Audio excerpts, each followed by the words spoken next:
7 मई 2025 की भोर में भारत ने अपनी प्रतिक्रिया शुरू की, जिसका कोड नाम ऑपरेशन सिंदूर था। इस ऑपरेशन की रूपरेखा एक विस्तृत सैन्य मैप पर पहले ही तैयार की जा चुकी थी। यह कोई प्रतिक्रियाशील, भावनात्मक रूप से आवेशित प्रतिशोध नहीं था, बल्कि एक सावधानीपूर्वक नियोजित सैन्य अभियान था, जिसमें हर कदम मैप पर चिन्हित किया गया था। प्राथमिक उद्देश्य उस आतंकी बुनियादी ढांचे को बेअसर करना था, जिसने पहलगाम हमले को अंजाम दिया था, और इन ठिकानों की सटीक लोकेशन मिलिट्री मैप्स पर दर्शाई गई थी। उन्नत तकनीक और बेहतर मारक क्षमता के संयोजन का उपयोग करते हुए भारतीय वायुसेना ने प्रारंभिक हमले का नेतृत्व किया, जिसमें हर लक्ष्य मैप पर स्पष्ट रूप से चिन्हित था। मिराज 2000 और राफेल लड़ाकू विमानों के स्क्वाड्रन, जो परिष्कृत जीपीएस निर्देशित युद्ध सामग्री से लैस थे, मैप के अनुसार आसमान में उड़ने लगे।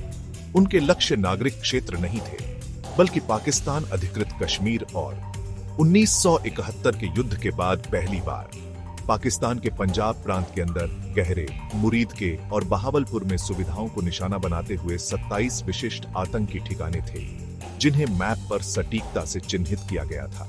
ऑपरेशन सिंदूर के पीछे की रणनीति सर्जिकल सटीकता की थी, जिसमें हर लक्ष्य मैप पर निर्धारित था। भारतीय सेना ने एक दुर्जय शस्त्रागार तैनात किया, जिसमें फ्रांसीसी निर्मित स्कैल्प ईजी क्रूज मिसाइलें और हैमर स्मार्ट ग्लाइड बम शामिल थे, जिनके लक्ष्य मैप पर पहले से तय थे। इससे जेट विमानों को सुरक्षित दूरी से अपने लक्ष्यों पर सटीक निशाना साधने की अनुमति मिली, जिससे भारतीय पायलटों के लिए जोखिम कम हुआ और दुश्मन की संपत्तियों को अधिकतम नुकसान सुनिश्चित हुआ। हर हमले की दिशा मैप पर दर्शाई गई थी।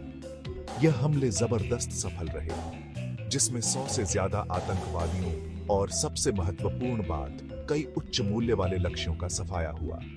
जिन लोगों को खत्म किया गया, उनमें कुख्यात आतंकवादी नेता यूसुफ अजहर और अब्दुल रऊफ भी शामिल थे, जो भारत विरोधी आतंकी सिंडिकेट के प्रमुख व्यक्ति थे। इनकी लोकेशन भी इंटेलिजेंस मैप्स पर चिन्हित थी। इस ऑपरेशन ने एक स्पष्ट और असंदिग्ध संदेश भेजा: भारतीय संकल्प अब नियंत्रण रेखा तक सीमित नहीं रहेगा, और भारत की सैन्य मैप पर उसकी पहुंच और विस्तार साफ दिखा। पाकिस्तान की प्रतिक्रिया तेज थी, लेकिन कम प्रभावी। ऑपरेशन बुनियाद अल मरसूस के अपने बैनर तले पाकिस्तानी सेना ने एक जवाबी हमला शुरू किया, मुख्य रूप से ड्रोन युद्ध पर निर्भर रहा।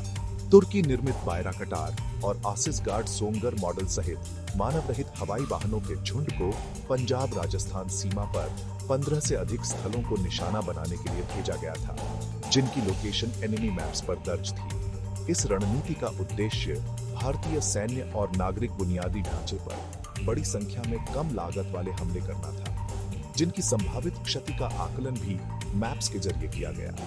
हालांकि पाकिस्तान ने भारत के नए मजबूत वायु रक्षा नेटवर्क की ताकत और परिष्कार को गंभीर रूप से कम आंका था।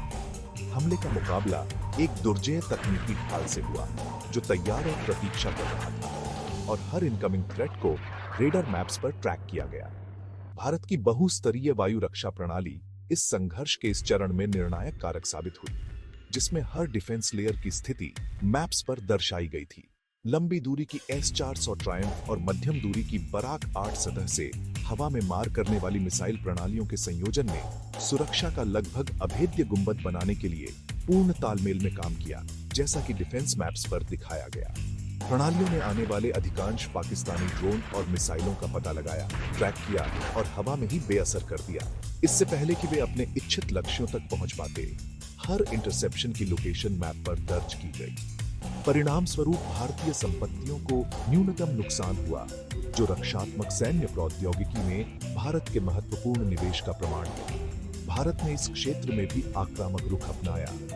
लाहौर के पास पाकिस्तानी वायु रक्षा रडारों को खराब करने के लिए हारोप लॉइटरिंग मुनिशन का उपयोग किया, और इस इलेक्ट्रॉनिक हमले की दिशा एनिमेटेड मैप पर स्पष्ट रूप से दिखाई गई। जैसे ही संघर्ष अपने तीसरे दिन में प्रवेश किया, भारत ने एक शक्तिशाली नौसैनिक आयाम को शामिल करके अपने हमले को बढ़ाया। नवनियुक्त विमानवाहक पोत INS विक्रांत, जिसे अरब सागर में तैनात किया गया था, ने एक महत्वपूर्ण भूमिका निभाई। अपने तटों से दूर शक्ति प्रक्षेपण की भारत की क्षमता का प्रदर्शन करते हुए वाहक युद्ध समूह ने समन्वित हमलों की एक श्रृंखला शुरू की। एक संघर्ष परिदृश्य में पहली बार नौसैनिक बलों ने भू आधारित लक्ष्यों के खिलाफ दुर्जय ब्रह्मोस क्रूज मिसाइल को लॉन्च किया। ये सुपरसोनिक मिसाइलें अपनी गति और सटीकता के लिए जानी जाती हैं। 11 प्रमुख पाकिस्तानी सैन्य प्रतिष्ठानों पर निर्देशित थीं, जो ऑपरेशन के दायरे और तीव्रता में एक महत्वपूर्ण वृद्धि को चिह्नित करती हैं।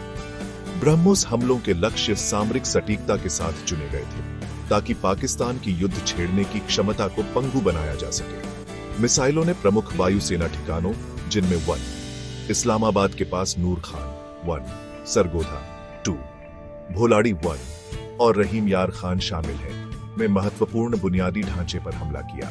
हमलों का उद्देश्य रनवे, विमान हैंगर और महत्वपूर्ण कमांड एंड कंट्रोल केंद्र थे।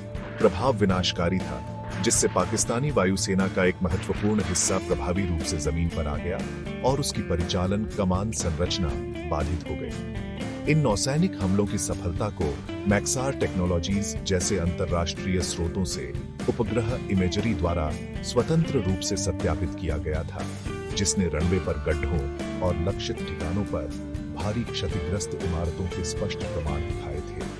बढ़ते सैन्य दबाव और अपनी पारंपरिक क्षमताओं के महत्वपूर्ण क्षरण का सामना करते हुए पाकिस्तानी नेतृत्व ने एक हताश और खतरनाक कदम उठाया। एक गंभीर वृद्धि में, जिसने उपमहाद्वीप को परमाणु आदान प्रदान के कगार पर ला दिया।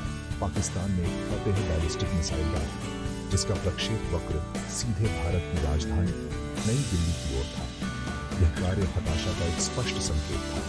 भारतीय आबादी को आतंकित करने और पाकिस्तानी शर्तों पर तनाव कम करने का एक प्रयास था। मिसाइल के प्रक्षेपण में भारत के वायु रक्षा कमान ने उच्च अलर्ट को ट्रिगर किया, जिससे आने वाले खतरे को रोकने और राष्ट्र के बीच एक विनाशकारी परिणाम को रोकने के लिए समग्र चुनाव दौर शुरू हुआ। एक बार फिर एक मजबूत वायु रक्षा कवच में भारत का निवेश एक महत्वपूर्ण क्षण बन गया। जैसे ही पाकिस्तानी मिसाइल ऊपरी वायुमंडल से गुजरी, इसे रडार के नेटवर्क द्वारा ट्रैक किया गया। हरियाणा के सबसे बड़ा सीमा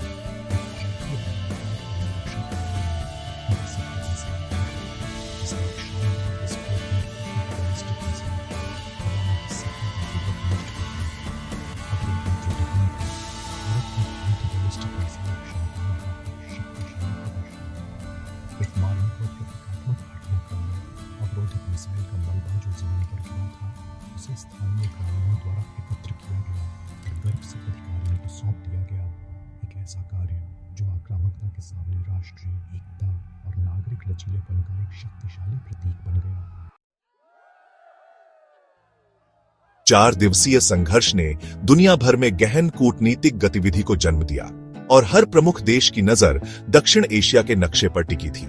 विशेष रूप से नई दिल्ली की ओर पाकिस्तान के बैलिस्टिक मिसाइल लॉन्च के बाद, जब डिजिटल नक्शों पर संभावित लक्ष्यों की गणना की जा रही थी, आगे बढ़ने का वास्तविक खतरा प्रमुख विश्व शक्तियों को कार्रवाई में ले आया।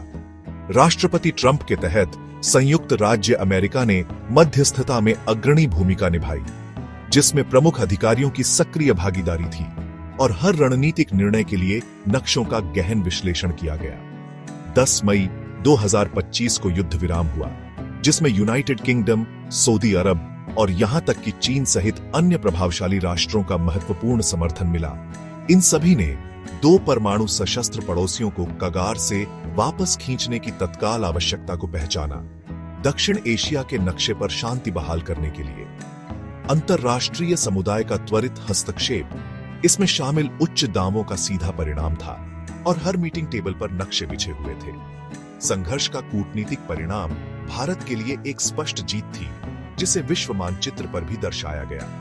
नई दिल्ली का नैरेटिव कि उसके कार्य एक सटीक और लक्षित आतंकवाद विरोधी अभियान थे, न कि पाकिस्तानी राज्य के खिलाफ युद्ध का एक कार्य, को व्यापक स्वीकृति मिली और यह संदेश अंतरराष्ट्रीय नक्शे पर भी गूंज उठा। भारत द्वारा दिखाए गए संयम, विशेष रूप से नागरिक हताहतों से बचते हुए सैन्य और आतंकी लक्ष्यों पर उसके ध्यान की कई राष्ट्रों द्वारा प्रशंसा की गई और यह रणनीति हर सैन्य नक्शे पर स्पष्ट थी। इसके विपरीत पाकिस्तान का एक नागरिक राजधानी पर बैलिस्टिक मिसाइल लॉन्च करने का लापरवाह निर्णय और भारतीय आक्रामकता के अपने दावों को साबित करने में उसकी असमर्थता ने उसे तेजी से कूटनीतिक अलगाव की ओर धकेल दिया।